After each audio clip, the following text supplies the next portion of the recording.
keluarga SDIT Harapan Insan yang ceria ini? Alhamdulillah, luar biasa, lebih semangat, Allahu Akbar. Terima kasih atas semangatnya hari ini.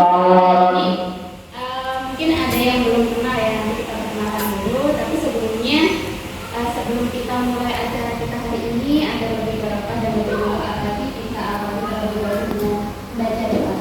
Biasa untuk kembali saya dulu.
Pertama-tama saya mengucapkan terima kasih banyak ustaz-ustazah hari ini telah berkenan untuk menyambut saya untuk menyampaikan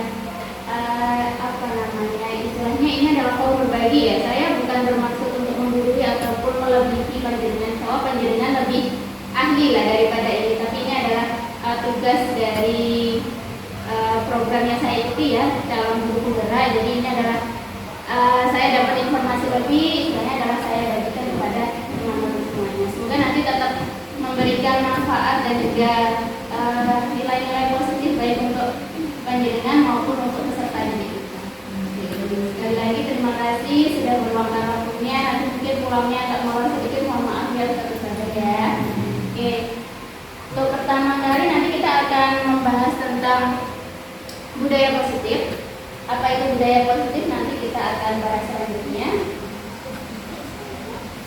Yang kedua, katanya tak kenal maka tak sayang. Maka terlebih dahulu perkenalkan, nama saya Khairul Hidayati, calon guru penggerak angkatan 5.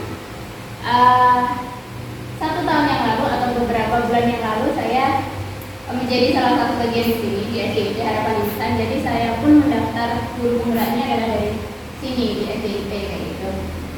Sekarang sama Allah ditakdirkan untuk pindah ke tempat lain, yaitu di SD Negeri Kaliamu 1. Mungkin kalau mengarah ke sana saudara, di Kecamatan Wijaya, Kabupaten Malang. Jadi arah lurus ke arah sana, sekolah saya masih di sini. Silakan nanti. Di sini ramai ya ustaz-ustaz ya. Di sini gurunya ada 45, di sana 4-nya hilang. Jadi gurunya tinggal 5 karena itu hawanya beda. Sini masih ramai, di sana sepi ya itu. Tapi insya Allah kita sama-sama tujuannya adalah untuk memperbaiki pendidikan ya. Alamat saya di Jalan Flamboyan nomor 58. Nah ini masih kontraktor saudara. Jadi berpindah-pindah ya. Ini adalah posisi yang kedua ya, setelah dulu di tempat lain, sekarang di Jalan Flamboyan nomor 58. Insya Allah sudah 3 tahun. Monggo mampir menarak ke kontrakan saya, silakan nanti. Saya sangat senang dan kalau saudara mau berkenan mampir. Ya barangkali mau mater undangan. Ya baik, ada mungkin yang ditanyakan? Ini putri saya ada 2. Saat ini masih ada di atas sekolah di TPA.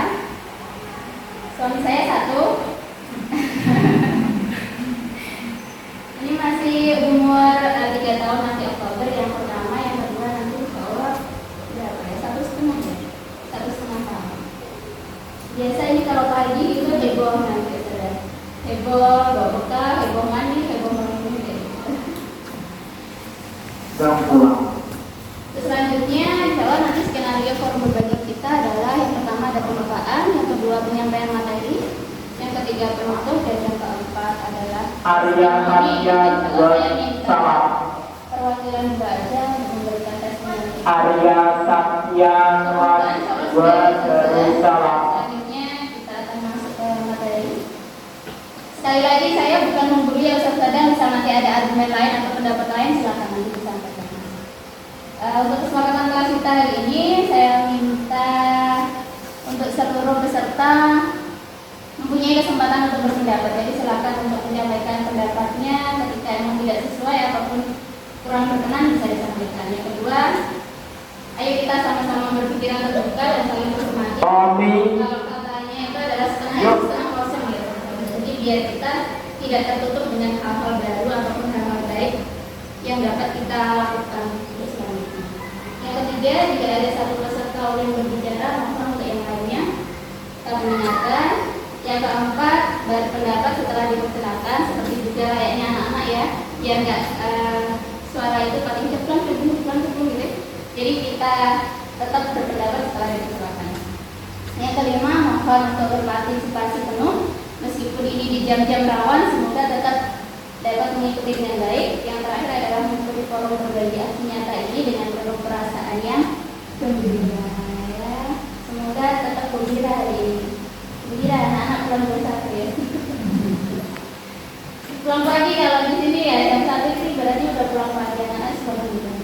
Tujuan belajar hari ini adalah yang pertama dapat memahami konsep kunci dalam modul budaya positif. Jadi modul yang sudah kami pelajari hingga saat ini ada 2. Jadi nanti mau satu-satu bisa ada kesempatan untuk ikut program guru penggerak silakan. Nanti di sana kita bisa bertemu teman-teman yang luar biasa. Jadi kalau di sini itu teman saya ada guru TK, guru SMP, guru SMK, ada guru SLB bahkan. Jadi misal saya itu ada tugas nuluh itu ada guru SLB yang memang punya keterbatasan tapi dia tetap semangat dan juga berusaha untuk ikut, itu luar biasa. Saya akhirnya malu sendiri kalau saya tidak serius kayak itu. Jadi silakan nanti kalau ada pendaftaran silakan nanti didaftar. Memang kebanyakan guru negeri itu beberapa tidak mau ikut karena tulisan yang paling bawah itu adalah berkenan untuk menjadi kepala sekolah. Jadi beberapa guru negeri memang tidak berkenan untuk mengikuti, tapi ini dulu saya dimintanya sama Ustaz Dalilin ya. Ustaz Dalilin kan memang tujuannya memang buat memacu gurunya biar mendapatkan ilmu dan juga bisa menjadi lebih baik ya. Jadi insya Allah nanti di program ini tuh kita bisa banyak bertemu, bisa banyak mendapatkan ilmu dari orang-orang yang bertemu. Instruktur saya itu salah satu guru di sekolah swasta. Memang sekolahnya itu Katolik ya, tapi itu termasuk sekolah internasional. Jadi luar biasa ketika beliau menyampaikan itu pakai bahasa Inggris itu. Bagi saya itu adalah hal yang luar biasa. Saya yang cuma segini bisa bertemu dengan orang-orang keren itu adalah kesempatan yang wow. Monggo nanti saja mumpung masih ada kesempatan, karena batas usianya itu berapa ya? Kemarin Pak Darmanto itu adalah kesempatan terakhir. Jadi kemarin juga mendaftar dan sekarang sudah sampai sesi micro teaching sepertinya.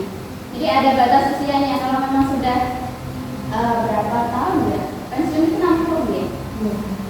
Kurang dari itu berapa tahun itu sudah tidak diperbolehkan. Jadi mumpung panjenengan ini usianya masih muda-muda ya, insya Allah. Masih muda ya usia ini, saya sudah begini. Silakan nanti kalau ada kesempatan untuk belajar jangan mau ketinggalan. Jangan pernah berpikiran kalau ngapain sih belajar kayak gitu, ikut seminar kayak gitu. Insya Allah tujuan kita adalah berkasta di provider untuk mencari ilmu. Jadi kalau misal ada kayak iklan dan lain-lain, ikuti aja. Bukan untuk kalau guru negeri mungkin untuk menaikkan pangkat ya, kita buat apa? Kita buat mencari ilmu. Karena tujuan kita adalah untuk mendidik anak bangsa. Anak-anak sekarang itu sudah nggak lagi zaman kita yang 90-an generasi X, Y gitu ya. Generasi Z mungkin sekarang yang kita ajar, tapi anak-anak kayak anak saya dan lain-lain itu sudah masuknya generasi alpha. Jadi kalau kita tidak mau mengikuti perkembangan zaman, maka pendidikan yang kita terapkan ke anak-anak pun juga tidak akan sesuai. Kalau bahasanya di sini nanti tidak akan sesuai dengan kodrat zaman. Makanya kalau kita ngajar masa melulu cuma ceramah itu kan nggak sesuai ya, nggak sesuai dengan kesempatan untuk belajar, silakan saudara ambil peran di situ. Insya sekarang udah banyak yang online jadi lebih mudah. Selanjutnya ini yang pertama. Jadi kita itu asal mulanya menggunakan filosofi Bapak Ki Hajar Dewantara. Jadi kalau kami itu lebih banyak menyingkatnya adalah KHD. Menurut filosofi KHD, pendidikan adalah tempat persemaian benih-benih kebudayaan dalam masyarakat. KHD memiliki keyakinan bahwa untuk menciptakan manusia Indonesia yang beradab, maka pendidikan menjadi salah satu kunci utama untuk mencapainya. Pendidikan dapat menjadi ruang berlatih dan bertumbuhnya nilai-nilai kemanusiaan yang dapat diteruskan dan diwariskan. Nah, seperti itu. Jadi Bapak KHD itu benar-benar ingin supaya pendidikan itu bisa menciptakan generasi yang berbudaya. Kalau sekarang itu goal settingnya adalah siswa-siswa yang berprofil pelajar yang tren P3, P5 serta didik atau siswa yang berprofil pelajar Pancasila. Iya, itu adalah goal settingnya nanti dari sekolah penggerak, guru penggerak itu goal settingnya adalah untuk menuju siswa yang berprofil pelajar. Ini menurut Bapak KHD juga, pendidikan adalah menuntun anak sesuai dengan kodratnya, yaitu kodrat zaman dan kodrat alam agar mendapatkan keselamatan dan kebahagiaan.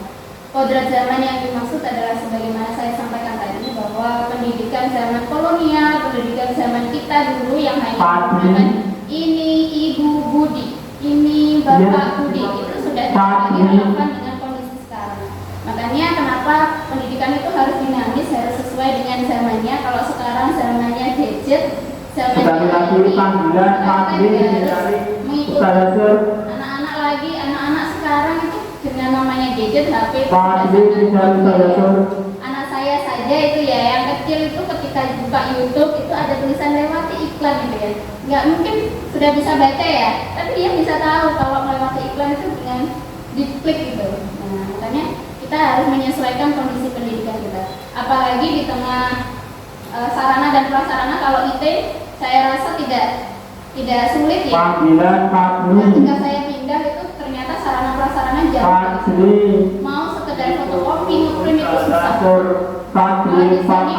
Di IT kan sarana insya Allah LCD ada, printer ada, komputer ada, internet terakses insya Allah. Kertas-kertas insya Allah disediakan oleh Saudara Ratna ya. Mau buat media silakan, nanti di uangnya diganti kayak gitu. Jadi emang ketika memang pembelajaran hanya melulu suruh mengerjakan, suruh nulis, suruh mendengarkan itu kan emang. Padahal anak-anak itu bisa mendapatkan haknya yang lebih ketika sarana dan prasarana itu terpenuhi. Yang kedua adalah sesuai dengan kodrat alamnya. Alam itu maksudnya adalah kondisinya. Ketika pendidikan di sini simpelnya RIT dengan kondisi anaknya yang notabene menengah ke atas, dengan anak-anak yang di sana di Kali Abu itu benar-benar beda. Pendidikannya pun juga harus berbeda. Kondisi kita yang ada di daerah pertanian dengan kondisi anak-anak yang ada di perpantaian, yang ada di daerah pantai gitu ya, itu pun pasti juga ada perbedaan. Makanya kita tetap juga harus menyesuaikan. Kalau di kurikulum atau di yang paling digembar-gembarkan di P5 ya, P5 itu di kurikulum merdeka itu adalah karakteristik sekolah. Jadi gimana karakteristik sekolah itu bisa mengcover karakteristik daerah. Misal di sini atau di tempat saya ya, di tempat saya itu adalah penduduknya banyaknya adalah pengusaha brem gitu ya. Jadi gimana di pembelajaran itu kita bisa mengikutkan materi terkait produksi brem, terkait penjualan brem kayak gitu. Termasuk juga di sini mungkin bisa lebih karakternya kita banyaknya kayak kegiatan Islami kayak gitu ya. Kita bisa untuk menyesuaikan pembelajaran itu dengan kondisi yang ada di sini. Selanjutnya, pendidikan itu menghamba. Pendidikan harus berpihak pada murid sesuai minat dan bakat serta kemampuan murid. Tidak ada lagi namanya Tidak ada lagi pendidikan yang itu hanya monoton, dia pokoknya gurunya pengen ini harus ini. Tidak, karena sekarang anak-anak itu tidak bisa dipaksa seperti itu. Anak-anak itu maunya pendidikan itu berpihak kepada mereka. Gimana posisinya mereka itu adalah senternya ya, pusatnya pembelajaran itu benar-benar berorientasi pada mereka, mereka dilibatkan dalam pembelajaran. Lanjut.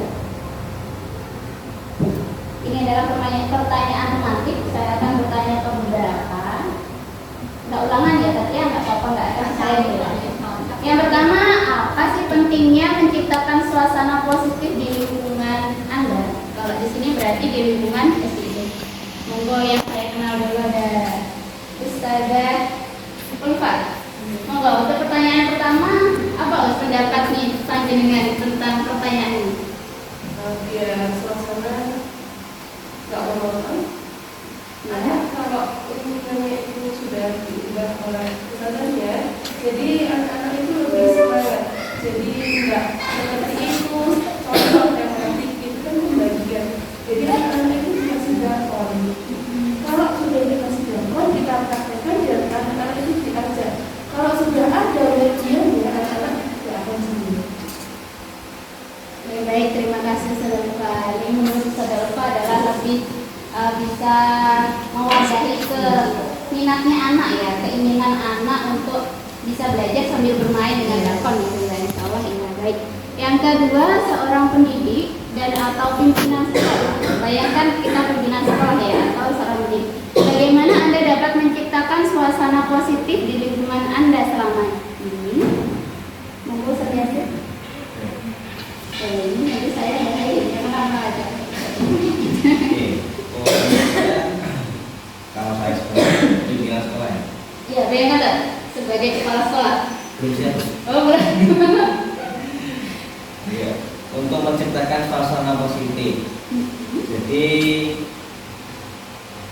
suasana positif itu memang perlu dan harus supaya bisa mendukung elemen-elemen yang lain supaya lebih berkembang baik. Terutama di sekolah itu kita fokuskan pada guru, murid dan juga sekolah. Untuk menciptakan suasana positif itu, mungkin kalau menurut saya yang pertama harus ada pembiasaan yang positif dulu, walaupun sebenarnya itu ada sifat pemaksaan. Seperti kita mau membiasakan anak-anak rutin sholat duha, berarti kita tetap harus ada jadwal dimana itu yang pertama ya tetap ada namanya sifat pemaksaan ya. Akhirnya nanti tujuan baiknya anak-anak bisa biasa sholat duha tanpa harus dijadwal. Terima kasih Pak Yasid. Tetap harus ada pembiasaan ya, meskipun itu sifatnya masih paksaan. Kalau kita kerucutkan berarti itu adalah faktor eksternal ya, faktor eksternalnya ada. Baik. Selanjutnya, apakah hubungan antara menciptakan suasana yang positif dengan proses pembelajaran yang berpihak pada murid? Monggo Ustazah. Ustazah siapa ya? Monggo Ustazah. Saya belum kenal namanya ya. Ustazah situ terus. Ustazah Febri. Tanya yang baru ya. Tanya fresh. Ustazah Febri, monggo. Apa hubungan antara menciptakan suasana yang positif itu dengan proses pembelajaran yang berpihak pada murid? Hubungannya itu bisa menciptakan pembelajaran yang menarik dan menyenangkan menurut saya. Oke, baik. Nah, dengan suasana positif kita bisa menciptakan pembelajaran yang menarik dan menyenangkan ya. Otomatis anak-anak akan gembira, bahagia, senang gitu untuk belajar. Lanjut, yang terakhir, bagaimana penerapan disiplin saat ini di sekolah Anda? Apakah sudah diterapkan dengan efektif? Bila belum, apa yang menurut Anda masih perlu diperbaiki dan dikembangkan? Oke, baik. Saya mau nyari yang paling senior. Yang paling senior di sini, silakan Ustazah Farida. Yang paling senior Ustazah Farida. Ayo silakan Ustazah Farida. Ini kan tentang sekolahan toh. Sudah lama di sini. Penerapan disiplin menurut saya ya masih berproses ya. Mungkin yang perlu diperbaiki atau dikembangkan sudah. Diperbaiki. tadi ya di secara seiring berjalannya waktu, apabila ada yang kekurangan dievaluasi, jadi diperbaiki lagi. Seperti dulu misalkan keterlambatan anak datang ke sekolah itu dulu tidak diperhatikan. Sekarang ketika setelah dievaluasi, akhirnya keterlambatan anak masuk ke sekolah diperhatikan dengan cara ditulis. Setelah itu ya sudah nanti masuk ke bagian waka kurikulum, waka kesiswaan.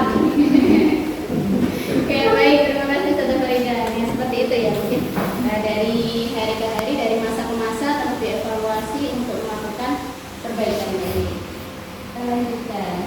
Ini sudah banyak. Oke, reflektifnya. Ini saya mau minta yang baru karena ini tentang mimpi, tentang impian. Jadi mungkin yang baru-baru ini punya mimpi lebih daripada yang sudah lama ada di sini. Monggo Ustazah. Belakangnya Ustazah Farida, monggo. Bayangkan sekolah impian Anda, pengennya SD itu menjadi seperti apa ya? Sikap gurunya mau seperti apa? Tutur kata gurunya seperti apa? Sikap muridnya seperti apa? Dan muridnya juga seperti apa? Sebelumnya perkenalkan Iya, dulu. Saya Anjar Mutiara. Sudah Anjar, ya. Saya sering dengar namanya tapi belum ketemu. Anak-anak yang bilang biasanya sudah Anjar. Terus, Untuk suasana sekolahnya, alhamdulillah saya senang karena berbeda dengan tempat dulu saya kerja. gimana? Saya dulu di Pekalongan. Ya, kalau mungkin dulu kan di sekolah negeri kan beda nih, kalau di sini kan lebih ke Islami. Ya itu juga menurut saya membuat saya juga ayo belajar gitu.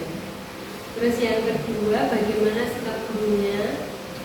Kalau di sini saya masih belajar, otomatis ya saya meniru yang senior seperti Ustazah Farida.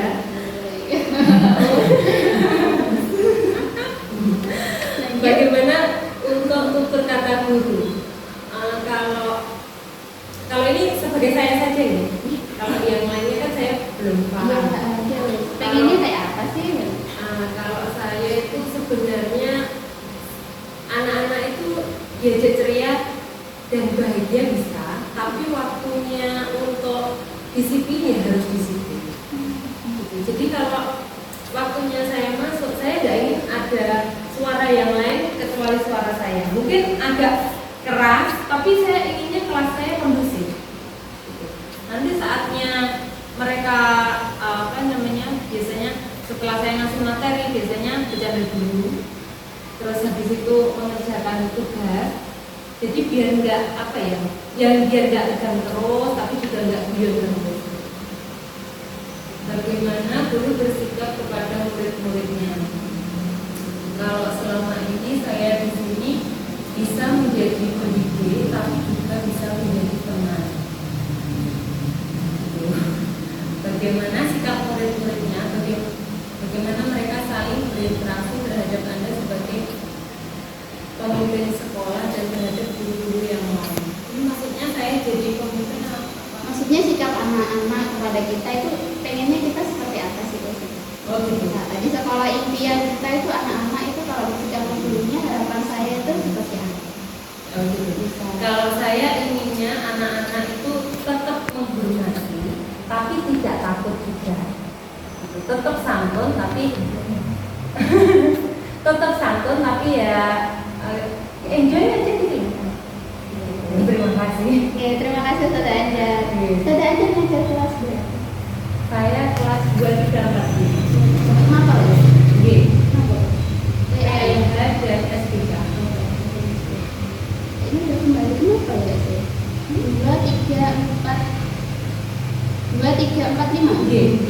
2, 3 Oh, 2, 3 tapi bukan SDK ya, CPS Enggak bukan. ada yang lain. Baru 1, 4 ya yang masih KM kurikulum kita. Ya, baik, terima kasih Ustaz Anjar atas pendapatnya. Selanjutnya yang terakhir ini dia. Ustaznya ini yang ganteng terpilih. Monggo Ustaz siapa? Ustaz Abrar. Oke, monggo perkenalan dulu Ustaz. Perkenalkan nama saya Rudi Robi Gunawan, biasa dipanggil Abdur. Sebelumnya saya memang baru masuk di sebuah pekerjaan ini sebagai seorang guru. Dan sebelumnya saya pun masih sedikit sekali pengalaman yang sudah saya alami, yaitu di pondok saya itu ada dakwah. Jadi untuk menjawab pertanyaan ini mungkin di untuk kata saya untuk menjawab pertanyaan ini mau dimakan kalau memang ada salah, karena saya masih perlu banyak belajar. Oke Ustaz, monggo. Tidak, pendapat itu tidak ada yang benar atau salah. Jadi pertanyaan terbuka, monggo bebas Ustaz. Silakan. Banyak sekali. Saya ambilkan ini yang baik. Setiap seorang guru, sebagai seorang guru, bagaimana Anda akan menciptakan suatu lingkungan yang positif? Ini mau menciptakan lingkungan yang positif itu strateginya Ustaz Abrar itu kiranya seperti apa? Menurut saya sendiri, untuk menciptakan sebuah lingkungan sekolah yang positif, sekolah pendidikan khususnya, yaitu sebelumnya memang sudah dikatakan oleh saya ada bisa dilihat dari sifat gurunya ke muridnya. Bagaimana guru mencontohkan sikapnya dari adabnya, dari berkata, dari apapun itu yang terlihat positif dari guru. Jadi untuk itu harus ada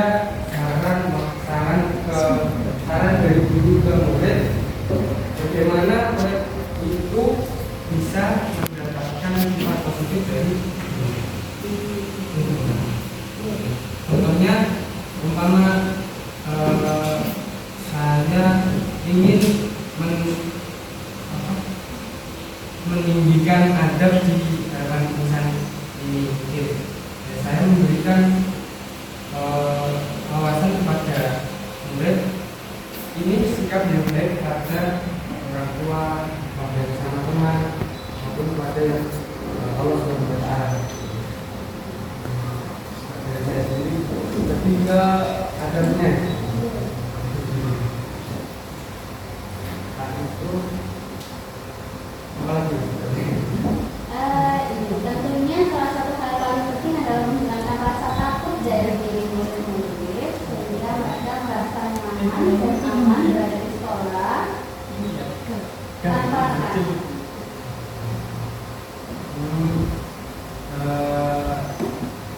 Jangan terlalu memunculkan sifat yang begitu semarah-marahnya kepada murid, karena itu bisa membuat murid yang memang punya sifat terlalu takut. Kan di sebagian murid, tidak semua murid berani semua kepada gurunya, tapi ada juga yang ketika anak itu dibentak, langsung dibentak ke anaknya, mungkin ada sungguh begitu takut atau grogi ketika dia punya, wah guru itu terlihat begitu ngeri ataupun yang lain. Jadi jangan terlalu memberikan ekspresi ataupun kata yang begitu menusuk hatinya.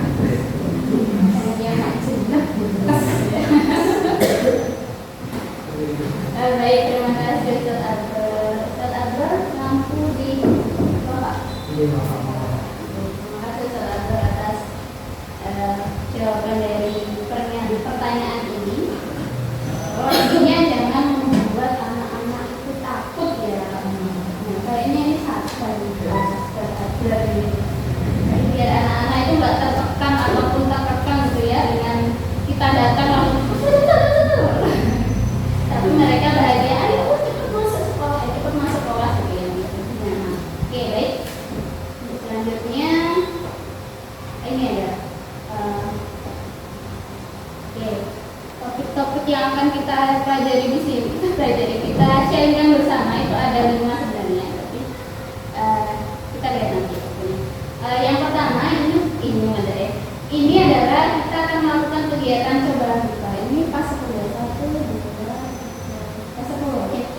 monggo satu-satu bisa berpasang-pasangan dua-dua. Boleh nyari pasangannya masing-masing. Pas dua-dua ya. Nah, pas ya Ustaznya untuk dua ya. Kan Gus. Nah, boleh di tempat duduknya nggak apa-apa. Ini sebenarnya kalau mau latihan beneran dibuat posisi yang benar gitu ya, nggak apa-apa. Oke, ini saya mau minta ada yang berposisi sebagai A. A tugasnya adalah mengepalkan salah satu tangannya dan membayangkan bahwa yang ada di dalam tangannya ini adalah sesuatu yang sangat amat berharga, yang sangat penting bagi kehidupannya. Yang A, monggo siapa yang A Ustazah? Yang A, yang menjadi A? A, Ustaz Yasin, A, Ustazah Ampet. Ayo Ustazah Febri, Ustazah Febri. Yang A, Ustazah Anja. Hanya Ustazah Ulfa. Hanya Ustazah Binti. Sudah. Oke, hanya silakan terus dikepalkan sekuat-kuatnya. Dan yang B ini adalah tugasnya mencoba dengan segala cara, boleh dengan membujuk, menghardik, mengintimidasi, ataupun memarahi, atau menggoda, atau menggelitik, bahkan menawari uang kepada si A agar mau membuka kepalan tangannya. Nah, silakan saya kasih waktu 30 detik. Silakan dilakukan Ustazah si B. Monggo. Mau merayu, mau menghardik, mau intimidasi.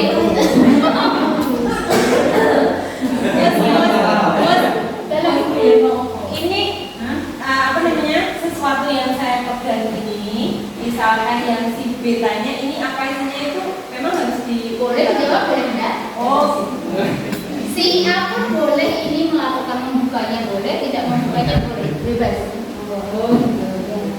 Silakan. Mau dibuka boleh, mau tidak juga boleh. Ya, boleh kan?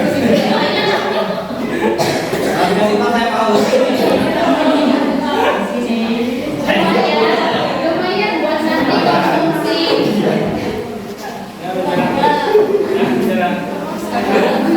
Mau diangkat dulu. Tak benda.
Ini yang A, monggo A, Ustaz, kenapa membuka kepalan tangannya?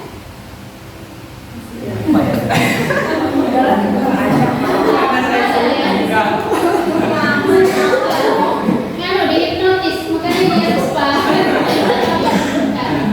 Kenapa tak? Kenapa ya? Diiming-imingi? Nanti saya nggak datang ke nikahannya ini kalau nggak bisa. Nggak tahu aja ya, tapi yuk buka aja. Sampai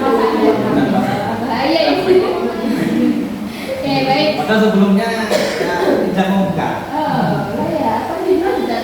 Saya mau Misalnya ya. Sungkan. Monggo Ustazah Anjar, kenapa kok dibuka?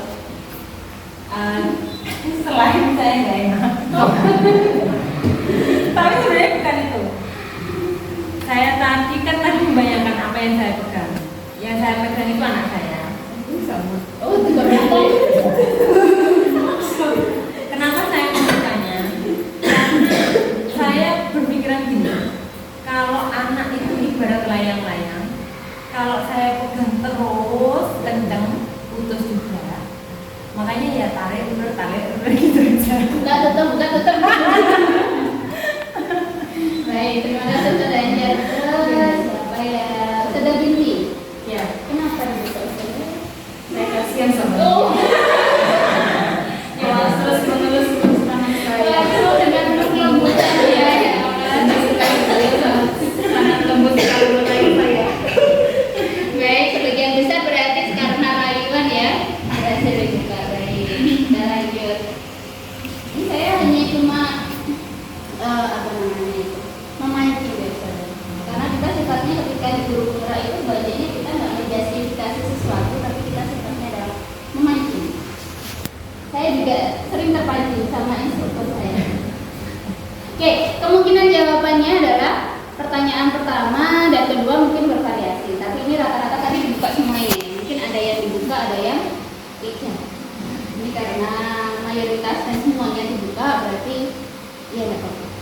Yang kedua juga bervariasi. Kenapa kok dibuka? Ada yang tadi tiba-tiba tanpa sadar dibuka, ada yang karena ibaratnya anak layang-layang gitu ya, buka tutup gitu ya. Terus ada yang nggak tega karena dengan kelembutan, terus ada yang itu ngelus-ngelus tangannya akhirnya terbuka. Baik, rata-rata seperti itu, beda-beda. Sedangkan yang ketiga pertanyaannya adalah siapa yang sesungguhnya memegang kontrol untuk membuka dan menutup tangan itu? Siapa Ustaz? Iya, si A ya, dirinya sendiri. Oke, jawabannya tentu diri kita sendiri yang memegang kontrol atas kepalan tangan kita. Apakah kita akan membukanya atau menutupnya itu tergantung pada diri kita masing-masing. Oke, kita dalami ke materi. Nah, ini adalah menurut Dr. William Glasser, teori kontrol itu ada 4. Dimana ini seringkali kita lakukan. Yang pertama adalah ilusi bahwa guru itu dapat mengontrol murid. Nah, pada dasarnya kita tidak dapat memaksa murid untuk berbuat sesuatu jikalau murid tersebut memilih untuk tidak melakukannya. Walaupun tampaknya guru itu sedang mengontrol perilaku murid, hal demikian terjadi karena murid sedang mengizinkan dirinya dikontrol. Saat itu bentuk kontrol guru menjadi kebutuhan dasar yang dipilih oleh murid tersebut. Mungkin ini yang ada di bimbingan konseling ataupun di kesiswaan paham ya, bahwa kadang guru itu merasa kalau guru itu mampu mengontrol murid, padahal sejatinya anak itu bisa kita kontrol karena dia mengizinkan dirinya untuk dikontrol. Misal dia menolak untuk dikontrol, tentunya dia akan memberontak. Mungkin ada ya beberapa kasus memang anak-anak itu tidak mau kita kontrol. Ketika kita paksa untuk mengontrol dia, akhirnya dia malah menolak untuk memberikan izin atas diri. Mungkin tidak perlu banyak ya, karena memang ada, pastinya di setiap sekolah pun pasti ada. Yang kedua, ilusi bahwa semua penguatan positif itu sifatnya adalah efektif dan bermanfaat. Penguatan positif atau bujukan adalah bentuk-bentuk kontrol. Segala usaha untuk membantu murid agar mengulangi suatu perilaku tertentu adalah suatu usaha untuk mengontrol murid tersebut. Dalam jangka waktu tertentu, kemungkinan murid itu akan menyadarinya dan mencoba untuk menolak bujukan. Misal diajak, ayo duduk yang rapi gitu. Mungkin beberapa saat itu mereka duduk rapi gitu. Tapi 5 menit, 6 menit kok duduk itu ya bosan ya, capek, ininya sakit juga. Akhirnya mereka jalan. Mulai bergiliran ke sebelah, akhirnya jalan-jalan seperti itu. Kadang kita berpikir pokoknya hal-hal yang positif itu pasti efektif dan sifatnya baik untuk anak. Itu hanya ilusi, hati-hati. Yang ketiga, ilusi bahwa kritik dan membuat orang merasa bersalah dapat menguatkan karakter. Kadang ketika kita sedang emosinya itu berada di atas, ya mungkin kita merasa bahwa kita mengkritik atau menyampaikan hal yang kurang baik atas dirinya, atas diri anak-anak, itu adalah hal yang menguatkan karakter. Nah, kamu kenapa kok terlambat terus di depan teman-temannya yang lain? Akhirnya secara nggak sadar mungkin kita sudah mempengaruhi karakter dirinya ya, bahwa menjustis dia sebagai orang yang sering terlambat ataupun terlambat terus. Padahal mungkin dalam interval 1 bulan itu dia terlambatnya 2 kali atau 3 kali. Kita sudah menggunakan kata-kata kamu kok terlambat terus. Nah itu kan sudah, oh diriku itu menjadi orang yang terlambat terus katanya. Yang keempat, ilusi bahwa orang dewasa itu memiliki hak untuk memaksa. Nah ini mungkin yang sudah berputra atau berputri gitu ya. Kadang kita melakukannya kepada anak-anak kita. Anak kita mau mainan, sudah jam malam, waktunya bobo, orang tuanya udah capek, akhirnya ayo tidur apa enggak ya? Kalau enggak tidur silakan main di luar ya. Kadang kita melakukan itu, menganggap bahwa orang dewasa itu punya hak memaksa untuk anak-anak kita ataupun murid-murid kita. Padahal mereka itu adalah tanggung jawab kita yang memang harus kita bina dan tidak boleh kita lakukan pemaksaan ya. Jadi kita harus banyak belajar tentang teori kontrol. Selanjutnya, bagaimana seseorang bisa berubah paradigmanya? Stephen R. Covey menyatakan bahwa bila kita ingin membuat kemajuan perlahan, sedikit-sedikit ubahlah sikap atau perilaku Anda. Namun, bila kita ingin memperbaiki cara-cara utama kita, maka kita perlu mengubah kerangka acuan kita. Ubahlah bagaimana Anda melihat dunia, bagaimana Anda berpikir tentang manusia. Ubahlah paradigma Anda, skema pemahaman dan penjelasan aspek-aspek tertentu yang realistis. Nah, jadi ketika kita ingin merubah anak-anak didik kita, maka kita pun juga harus mau tadi terbuka ya, terbuka dengan pemahaman yang ada bahwa sikap kita pun akan mempengaruhi cara mereka untuk melakukan hal-hal yang baik. Misal ketika pun saya pernah ya waktu itu di kelas berapa ya? Di kelas 2 ya, saya nonton di kelas 2 sejak pindah dari sekolah lama ke sekolah sini itu memang di kelas 2. Di kelas 2 tahunnya siapa ya waktu itu?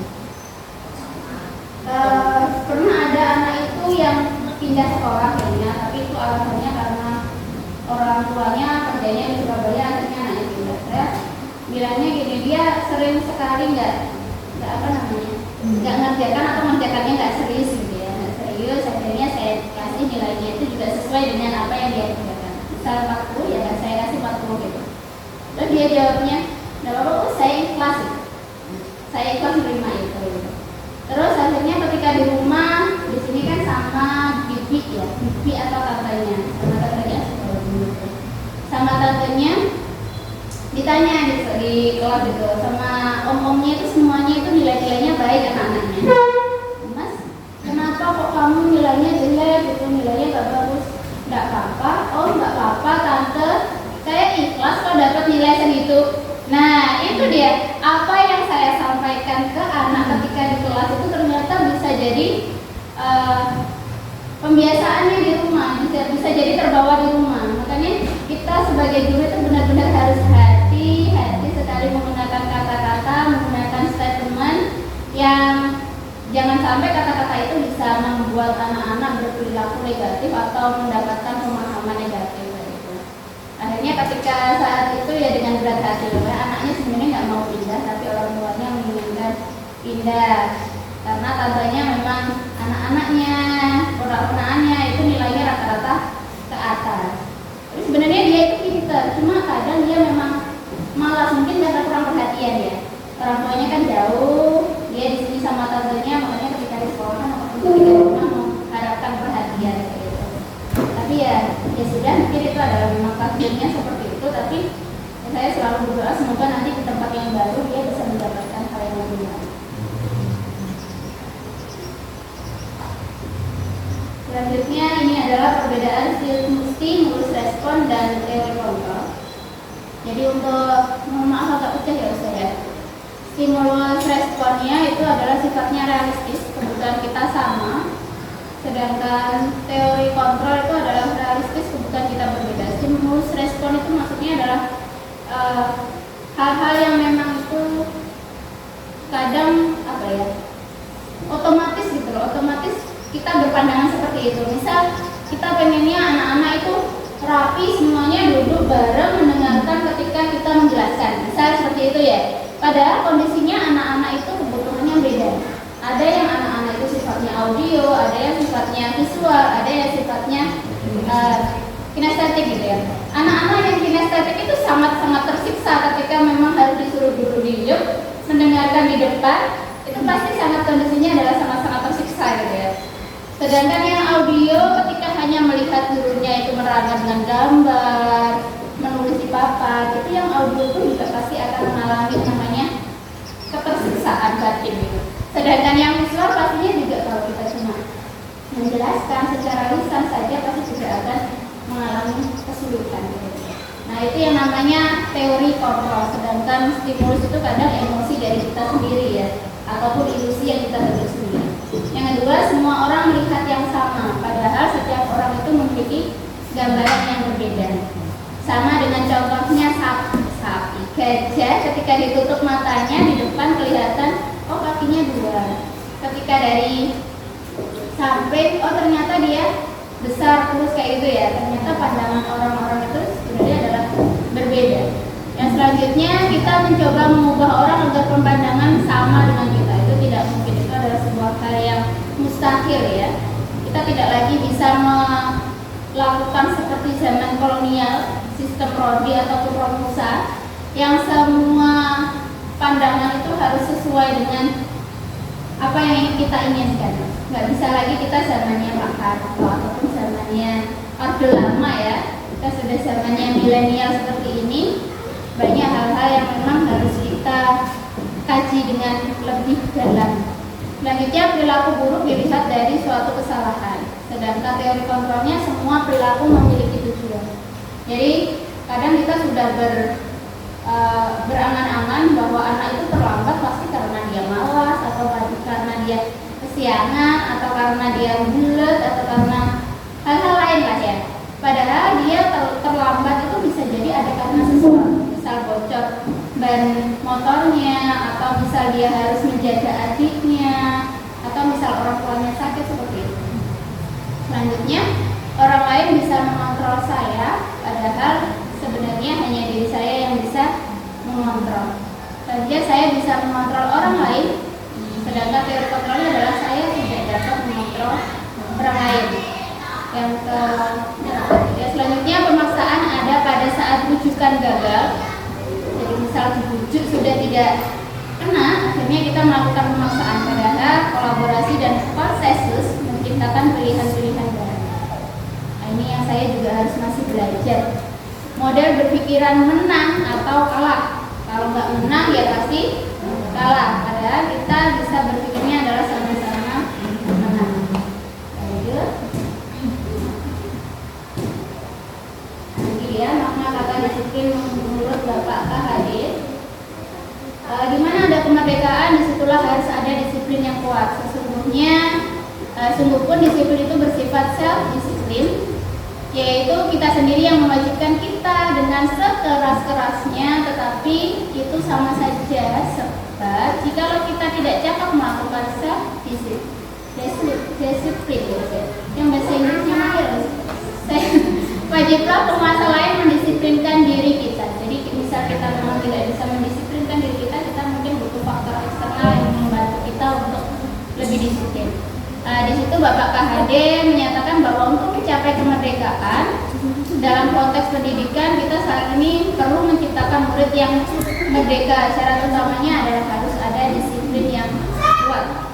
Dan disiplin yang kuat itu sejatinya berasal dari motivasi intrinsik.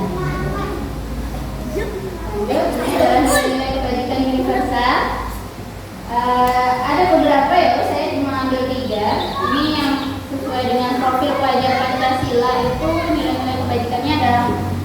ada 6. Yang pertama adalah beriman, bertakwa kepada Tuhan Yang Maha Esa dan berakhlak mulia. Yang kedua mandiri. Yang ketiga bernalar kritis. Yang keempat berkebinekaan global. Yang kelima adalah bergotong royong dan keenam adalah kreatif.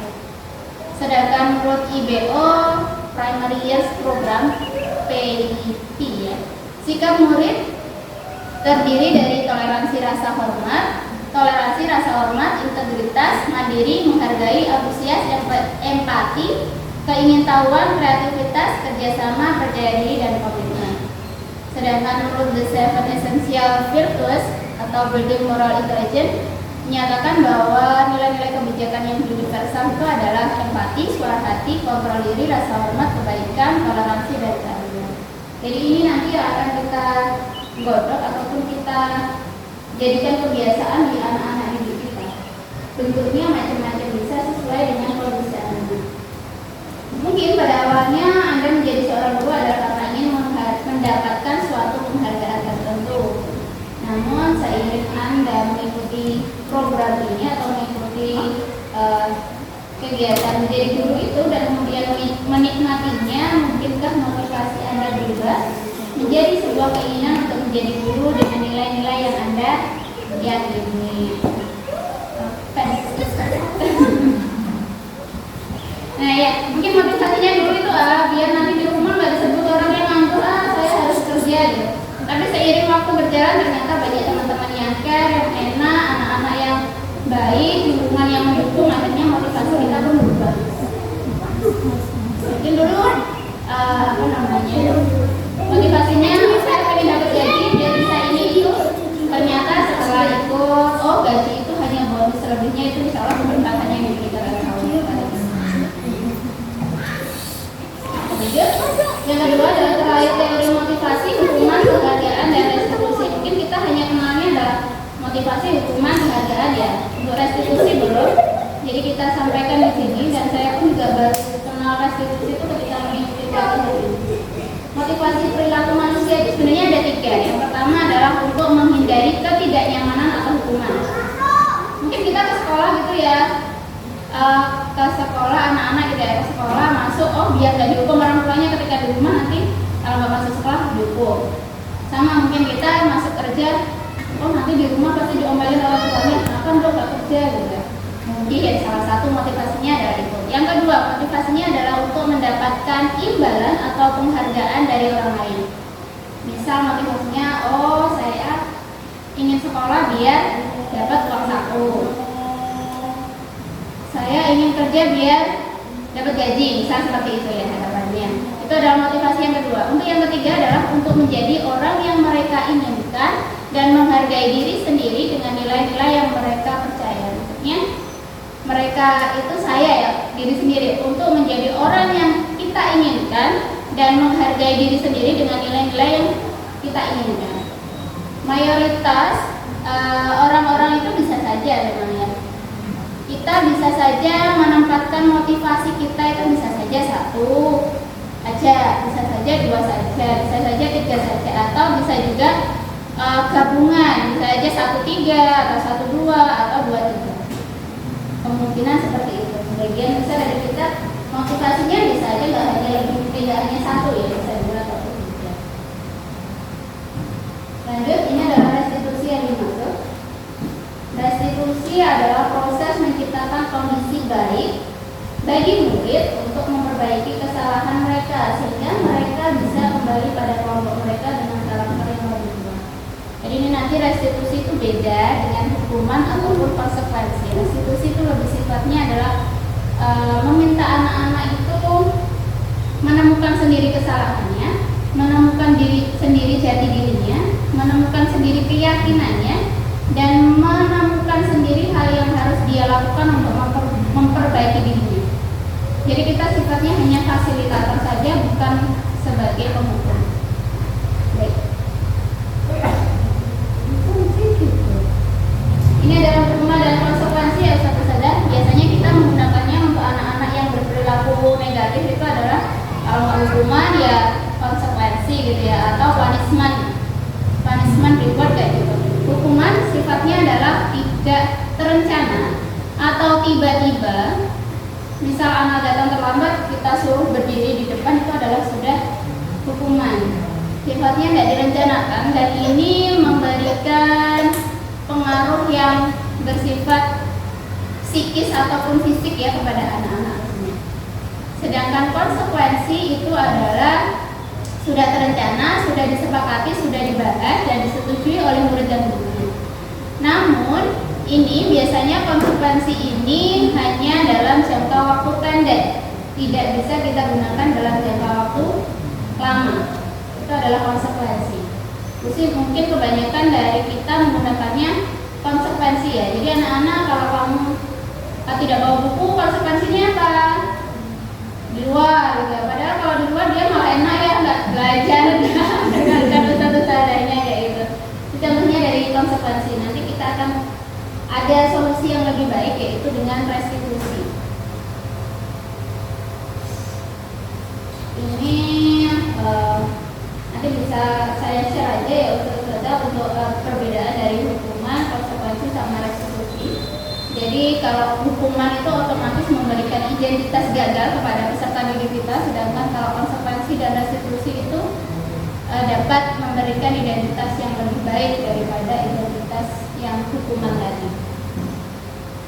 Restitusi itu sifatnya memang pilihan. Dia prosesnya memang lama dan tidak sebentar, tapi itu lebih bersifat positif. Nah, contohnya seperti ini. Untuk hal-hal yang negatif, mungkin perkataan kita, awas kalau dilakukan lagi, awas ya kamu, gitu. Itu yang negatif, yang hukuman. Yang netral, lakukan apa yang saya katakan, itu konsekuensi. Kalau restitusi itu seperti gini, apakah hal ini yang sesungguhnya yang ingin kamu lakukan? Nah, kayak gitu. Saya pernah baca itu novel, itu judulnya Toto Chan. Saya suka sekali dengan novel itu. Pernah baca? Iya, Toto Chan itu kan dia di Jepang ya, dia sekolahnya di sebuah sekolah yang bentuknya kereta. Awalnya dia di sekolah yang sama dengan anak-anak lain di sekolah negeri gitu ya. Tapi dia itu selalu melihat ke jendela, mengamati hal-hal sekitar, berimajinasi dengan imajinasinya. Misal ada air yang tergenang aja, dia sudah imajinasinya luar biasa gitu. Akhirnya guru sering negur dia nggak pernah konsentrasi ataupun fokus mendengarkan apa yang dilakukan, apa yang disampaikan guru. Akhirnya orang tuanya memindahkan dia ke sebuah sekolah yang direkomendasikan itu, aku mencari di mana ya. Itu di sebuah sekolah yang dibuat oleh seseorang yang dia memang sudah pernah belajar di luar negeri.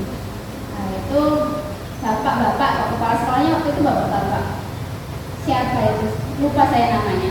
Akhirnya sekolah di situ, sekolahnya itu unik. Jadi sekolahnya itu bentuknya adalah gerbong kereta.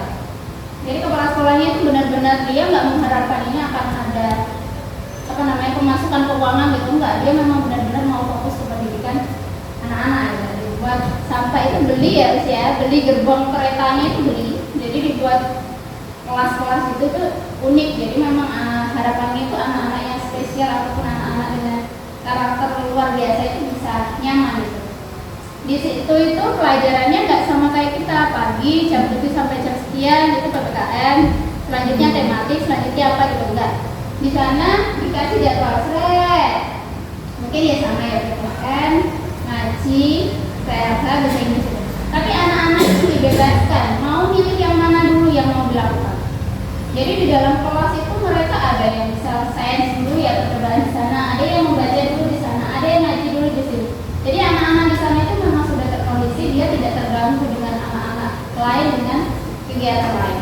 Nah, ketika anak-anak itu dikasih dikasih hal yang dia senangi terlebih dahulu, tapi tetap menyelesaikan apa yang ditulis itu. Dia lakukan hal yang menyenangkan dulu, kalau yang belakang itu ngikutin, meskipun dia agak nggak suka, tapi dia pasti sudah senang, dia sudah bahagia. Akhirnya selesai satu pembelajaran selesai. Dan luar biasanya itu waktu ceritanya dia jatuh apanya ya usia cincin atau dompetnya Toto Chan itu jatuhnya itu di lubang apa sih? Di lubang yang ada pupnya itu, di lubang apa? Sapi tank ya, di lubang sapi tank. Karena dia sangat sayang sama itu. Dibuka, diambil, dikeluarkan semua isinya itu, dicari dompetnya itu. Dikirain jatuhnya di situ. dicari, terus kepala sekolahnya itu lewat itu perkataannya nggak, loh apa ya Mak? Nggak ada kayak gitu. Nah, yang kamu lakukan apa? Tanya, yang kamu lakukan apa? Saya mencari dompet saya Pak. Bilangnya gitu.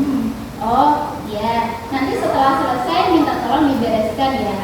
Totocan yuk, ya. Udah pergi ke kepala sekolahnya. Nah jadi totocan itu ya sudah sesuai janjinya, habis dia selesai ternyata nggak ketemu dompetnya, dia beresin semuanya, dibersihin sampai bersih. Wah ternyata itu bisa ya, pendidikan itu ternyata nggak serta merta harus stagnan seperti ini. Ternyata hal seperti itu memungkinkan, dan itu pun ada, itu kenyataannya pun kayak ya. Tapi bagus, saya membacanya itu benar-benar terenyuh waktu dulu kan memang saya ngajar di Al-Uswah di Surabaya itu karena saya mau coba-coba ya. Coba-coba 1 tahun saya merasa nggak maksimal ngasih anak-anak, akhirnya saya resign. Berharap bisa S2, ternyata Allah masih takdir lain. Ini saya daftar di sini di perjalanan itu ya kayak gitu, ada baca novel atau perjalanan, ada yang gini. Oh ternyata menjadi guru itu hal-hal yang panggilan hidup saya ya. Ternyata Allah mentakdirkan saya itu di sini gitu, di pendidikan. Salah satunya ya novel Totocan itu yang sangat membangkitkan keinginan saya untuk berbuat lebih. Baca aja waktu itu bagus, saya rekomendasikan gitu, untuk Totocan. Yang selanjutnya adalah keyakinan kelas. Nah ini kenapa kok keyakinan kelas nggak peraturan kelas? Karena keyakinan itu adalah nilai-nilai kebajikan yang universal yang disepakati, tersirat ataupun tersurat, dan dia menekankan pada keyakinan seseorang, dan itu sifatnya lebih memotivasi seseorang dari dalam. Kalau peraturan kan kadang kita yang mengarahkan ya, sementara kalau keyakinan memang dari anak-anak kita ambil, kita gunakan. Gitu. Nah, ini nanti yang ada dokumentasinya, jadi tugasnya kan saya harus melaksanakan budaya positif, membuat keyakinan kelas di sekolah saya, di kelas saya, selanjutnya implementasinya kepada teman-teman. Terus monggo kalau mau bisa diminum boleh. Saya nggak menyediakan snack ya, maaf ya, bisa Yasin snacknya bisa di. Belum pesen Ustaz Yasin ya. Ini dia pembentukan keyakinan kelas. Yang pertama, keyakinan kelas bersifat lebih abstrak. Memang dia sifatnya lebih umum, nggak khusus. Nggak khusus seperti peraturan, misal tidak bawa buku harus keluar. Nggak, mungkin dia cuma kayak mematuhi peraturan sekolah dengan rasa nyaman gitu. Jadi hal-hal yang lebih sifatnya terpatri di dalam dirinya sendiri. Ini adalah contoh dari keyakinan kelas. Jadi memang kalau kita dimintanya mengurangi penggunaan kata-kata negatif itu, kalau dari segi psikologis, siapa yang tahu? Kalau dari segi psikologis kan kita kalau bisa mengurangi kata-kata kayak tidak, jangan, gitu kan ya. Nah ini contohnya. Jadi di keyakinan kelas ini tidak ada kata tidak ataupun jangan. Contoh untuk kelas 1, setiap anggota kelas perlu belajar. Sifatnya memang umum. Nanti pun tidak ada hukuman atau sanksi yang wajib. Jadi nanti sifatnya itu ketika ada yang melanggar atau tidak sesuai, kita lakukan restitusi. Ini contoh-contohnya ya Ustaz ya. Bisa saya sharekan. Kalau mau nanti saya sharekan. Yang selanjutnya adalah kebutuhan dasar manusia dan dunia berkualitas. Nah ini adalah kebutuhan dasar manusia menurut Dr. William Glasser. Yang pertama pastinya adalah bertahan hidup. Yang kedua adalah kasih sayang dan rasa diterima. Yang ketiga adalah kebebasan. Keempat itu kesenangan, dan kelima itu adalah kebahagiaan. Bisa jadi mayoritas ya peserta didik kita yang mungkin broken home atau orang tuanya kerja di luar kota, luar negeri, itu pasti sangat menginginkan namanya kasih sayang dan rasa dia diterima. Mungkin dia bersifat berulang di bawah, atau dia cari perhatian caper, itu bisa jadi memang dia butuh rasa kasih sayang yang belum dia dapatkan ketika di rumah. Nanti bisa dikasih lebih lanjut, nanti bisa bisa lebih ekspor ke Ustazah Ena ya, yang memang jurusannya psikologi. Ini adalah dunia berkualitas yang diharapkan, yaitu tempat khusus dalam pikiran Anda, karena dunia yang ideal itu kan tidak mungkin ya. Jadi ini masih ada di anak kita, menyimpan gambaran representasi dari semua apa yang kita inginkan, hal-hal yang ingin kita capai ataupun dan lain-lain. Ini sudah ditunggu sang tersayang di rumah. Oke, restitusi 5 posisi kontrol. Ini dia yang menjadi goalnya adalah terkait restitusi.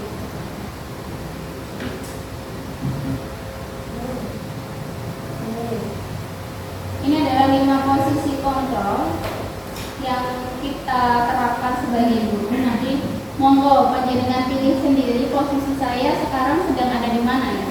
Yang pertama bisa jadi kita adalah menjadi seorang penghukum. Seorang penghukum bisa menggunakan hukuman fisik maupun verbal. Mungkin verbal itu bisa ya, apa yang kita sampaikan, apa yang kita justifikasikan kepada mereka itu sifatnya penghukum. Orang-orang yang menjalankan posisi penghukum senantiasa mengatakan bahwa sekolah memerlukan sistem atau alat yang dapat lebih menekan murid-murid lebih dalam lagi. Jadi untuk kita yang mungkin dalam posisi sebagai penghukum. Yang kedua yaitu pembuat merasa bersalah. Pada posisi ini biasanya guru akan bersuara lembut. Pembuat rasa bersalah akan menggunakan keheningan yang membuat orang lain merasa tidak nyaman, bersalah atau rendah diri. Bisa jadi kita lembut suaranya, nadanya, tapi ternyata sifatnya adalah membuat rasa bersalah kepada anak-anak. Yang ketiga, posisinya adalah sebagai teman. Guru pada posisi ini tidak akan menyakiti murid, namun akan tetap berupaya mengontrol murid melalui persuasi. Posisi teman pada guru bisa negatif ataupun positif. Positif di sini berupa hubungan baik yang terjadi antara guru dan murid. Guru di posisi teman menggunakan hubungan baik dan humor untuk mempengaruhi seseorang. Ada sebenarnya contoh tadi kasusnya tadi di. Yang keempat, posisi pemantau. Pemantau adalah memantau atau mengawasi. Pada saat ini kita mengawasi, kita bertanggung jawab atas perilaku orang-orang yang kita awasi. Posisi pemantau berdasarkan pada peraturan-peraturan dan konsekuensi dengan menggunakan sanksi atau konsekuensi. Kita dapat memisahkan hubungan pribadi kita dengan murid sebagai seorang yang menjalankan posisi pemantau. Dan yang terakhir, yang sangat-sangat ideal itu adalah posisi sebagai manajer. Posisi di mana guru berbuat sesuatu bersama dengan murid, mempersilahkan murid mempertanggungjawabkan perilakunya, mendukung murid agar dapat menemukan solusi atau permasalahannya sendiri. Seorang manajer telah memiliki keterampilan di posisi teman maupun pemantau, dan dengan demikian bisa jadi di waktu-waktu tertentu kembali pada kedua posisi yang diperlukan. Jadi boleh ketika manajer itu memang tidak memungkinkan, kita bisa kembali ke posisi pemantau ataupun posisi teman. Kalau manajer itu memang harus, kalau di perusahaan aja manajer itu tingkatnya udah tinggi ya, maka di situ kita memang sudah harus bisa menguasai posisi pemantau ataupun teman. Jadi bisa menggiring anak-anak itu untuk menyelesaikan permasalahannya. Ini untuk motivasi eksternal internalnya itu bisa kita nah ini dia yang kita maksud segitiga restitusi. Kamu tentu punya alasan mengapa segitiga restitusi ini alurnya ada tiga. Yang pertama yaitu menstabilkan identitas yang paling bawah, yaitu menstabilkan identitas itu bisa kita menggunakan kalimat yang bawah itu. Setiap orang pasti pernah melakukan kesalahan, jadi bisa disampaikan ke peserta didiknya, atau kamu bukan satu-satunya yang pernah melakukan itu. Jadi itu adalah menstabilkan identitasnya untuk tidak jadi orang yang gagal lagi. Selanjutnya setelah itu adalah validasi tindakan salah. Dengan menggunakan kalimat seperti ini bisa, kamu tentu punya alasan mengapa melakukan itu, atau adakah cara yang lebih efektif untuk mendapatkan apa yang kamu butuhkan. Kebutuhan anak kan tadi ya, bisa kasih sayang, kebebasan dan lain-lain. Setelah hal itu dilakukan, maka yang terakhir adalah menanyakan keyakinan. Kalau keyakinan di kelas sudah dibuat, maka kita tinggal merujuknya dari keyakinan yang sebelumnya. Keyakinan kelas yang telah kita sepakati apa? Kamu ingin menjadi orang seperti apa? Jadi sifatnya hanya memancing atau memanggil. Ini adalah tahapannya sesuai yang saya sampaikan tadi. Ini adalah contohnya. Contohnya itu ada di sini. Ada yang buka.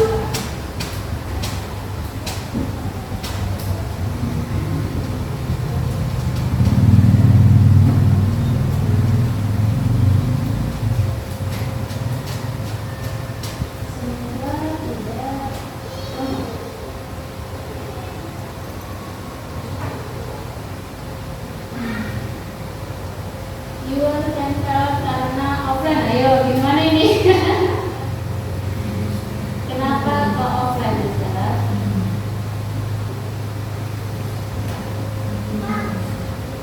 Sudah saya buat kok.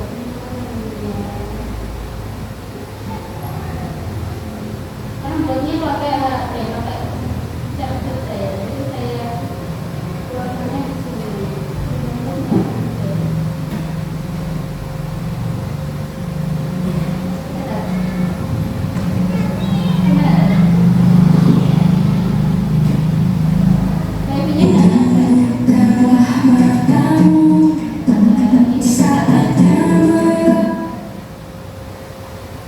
Itu lagu kebangsaan guru penggerak profil pelajar Pancasila. Bukan itu nyata, baiknya nyata.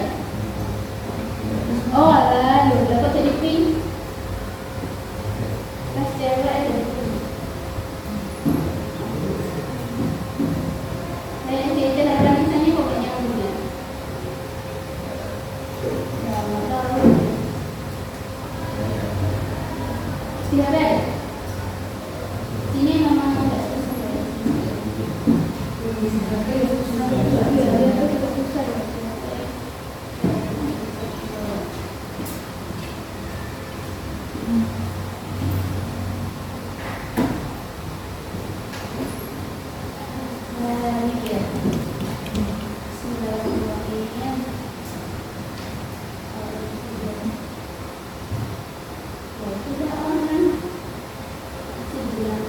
Ini dia. Jadi sebenarnya bisa lebih itu saja kalau di sini ya. Ini karena memang beda karakternya kalau SD itu sama SD kita ya.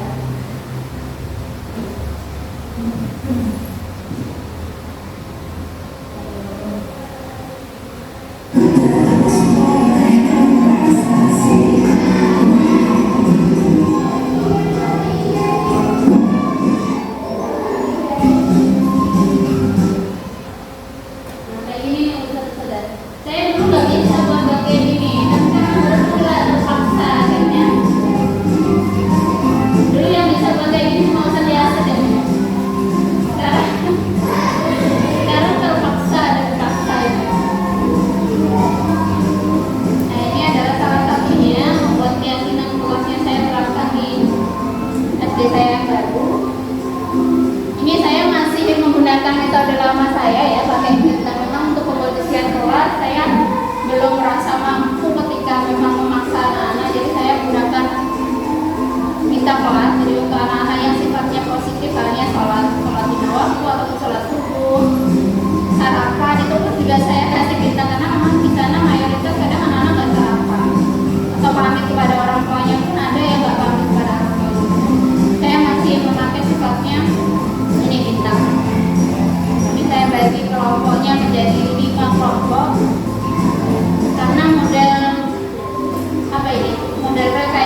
itu kan nggak ada yang pakai jilbab di kelas saya, nggak ada sama sekali.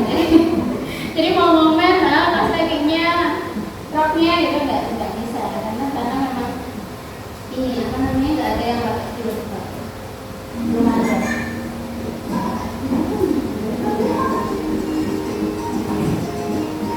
Setelah itu saya tempelkan. Nah ini seperti itu sebetulnya daripada ini loading ya. Kalau untuk yang segitiga restitusi itu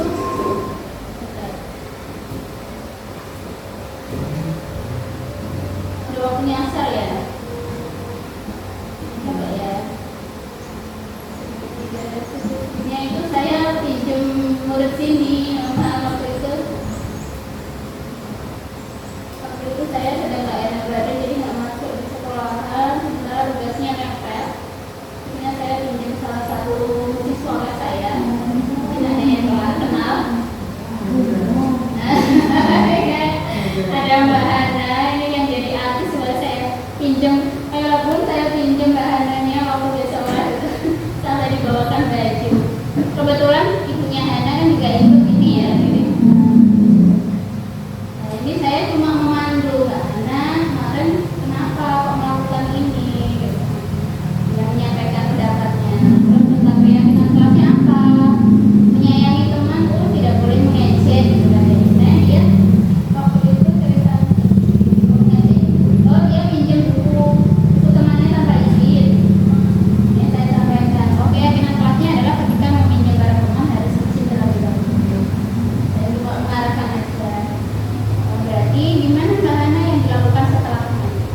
Memang restitusi itu bagi kita ya butuh proses dan butuh waktu plus butuh ketelatenan. Pastinya butuh ketelatenan karena kita berusaha mengolah emosi mereka, berusaha mengolah pendapat mereka, berusaha mengolah pikiran mereka agar dia mau mencari celah untuk menyelesaikan permasalahannya sendiri.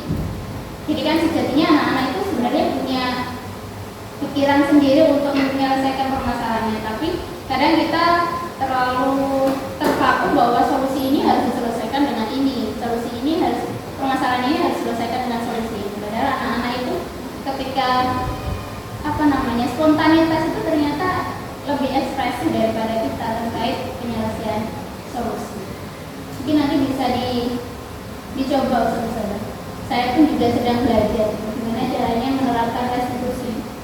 Apalagi dengan anak-anak yang notabene mungkin sini orang tuanya pada pro ya sama pendidikan anak. Ketika di sana itu anak-anak saya tanya itu baru sebatas pelaksanaan sholat subuh. Ini saya belum berani mencapai target sholat 5 waktu karena di rumah pun mereka orang tuanya nggak melakukan. Terus lantas gimana kalau kita mau memaksa mereka ataupun memberikan motivasi mereka sementara di rumah itu tidak dilakukan. Jadi memang harus disesuaikan dengan kondisi anak-anak. Semoga nanti bisa terrealisasi ya, gimana caranya membuat restitusi itu menjadi solusi yang terbaik untuk saat ini. Mungkin nanti di kajian selanjutnya ada penelitian apa lagi gitu ya.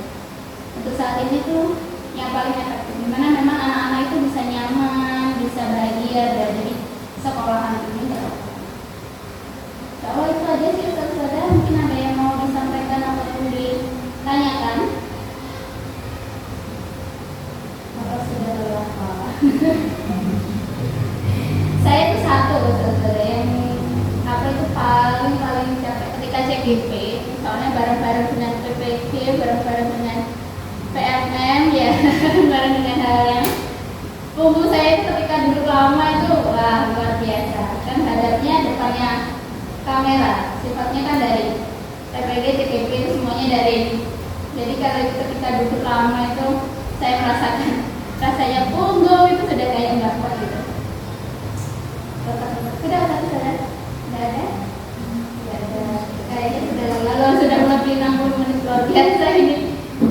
Padahal saya itu jarang sekali tanya saudara Farida itu. Saya itu orangnya pendiam. Ya usia. Pendiam saya ketika memang tidak perlu, apalagi menyajikan materi di depan orang-orang kayak gini tuh rasanya saya minder duluan. Ini karena dipaksa dan terpaksa itu ya kembali. Sifatnya orang mungkin ya kalau nggak the power of kepepet atau dipaksa itu mungkin nggak akan keluar aslinya, nggak akan keluar asli. Baik, insya Allah itu aja satu saja. Terima kasih, semoga apa yang saya sampaikan dapat bermanfaat bagi panjenengan semuanya. Dan sekali lagi saya mohon maaf karena mengambil jatah waktu istirahat panjenengan, jatah waktu pulang panjenengan. Dan sekali lagi thank you very much telah mengikuti sesi hari ini dengan luar biasa, pendapat-pendapatnya maupun antusiasnya yang luar biasa.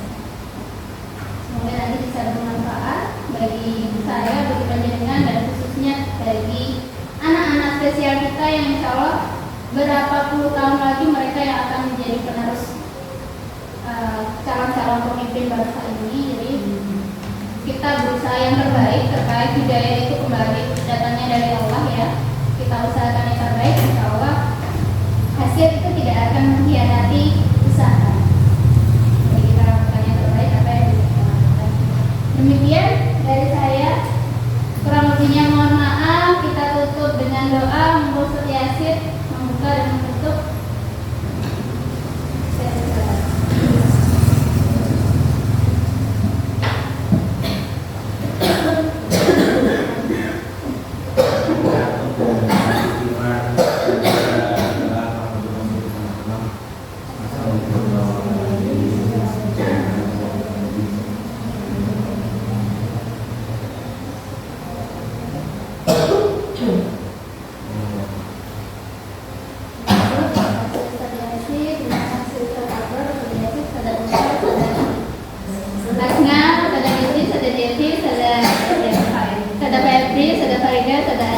Yang belakang Bu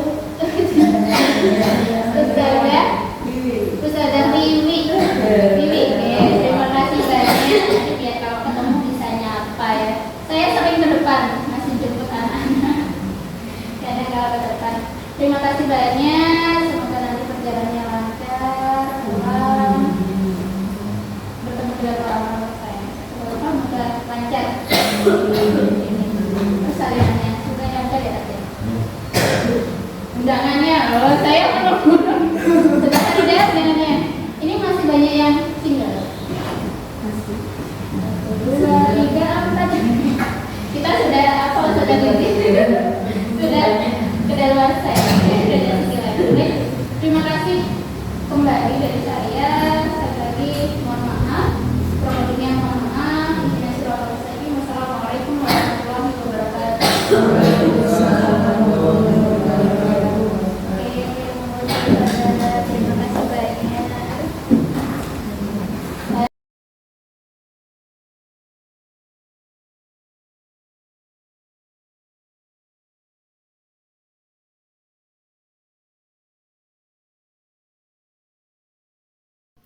Assalamualaikum warahmatullahi wabarakatuh. Saya Yasin Amir Nafis, saya guru SDIT Harapan Insan. Ya, saya mau menyampaikan pendapat saya mengenai pembiasan budaya positif yang diterangkan oleh Bu Koreul kemarin hari Selasa. Jadi menurut saya itu materi yang disampaikan sangat berguna, apalagi dengan adanya pembiasaan positif itu akan mendukung berbagai materi dan juga berbagai adab tentunya yang harus dikembangkan bagi anak-anak di zaman yang maju ini ya. Jadi alhamdulillah dengan adanya pembiasan yang materi kemarin bisa menambah wawasan bagi kami bagaimana agar budaya positif itu dilanjutkan lagi dan diteruskan sampai mungkin ada hal yang bisa dijadikan satu tujuan dari kami. Mungkin yang bisa saya sampaikan itu. Sekian dari saya. Wassalamualaikum warahmatullahi wabarakatuh.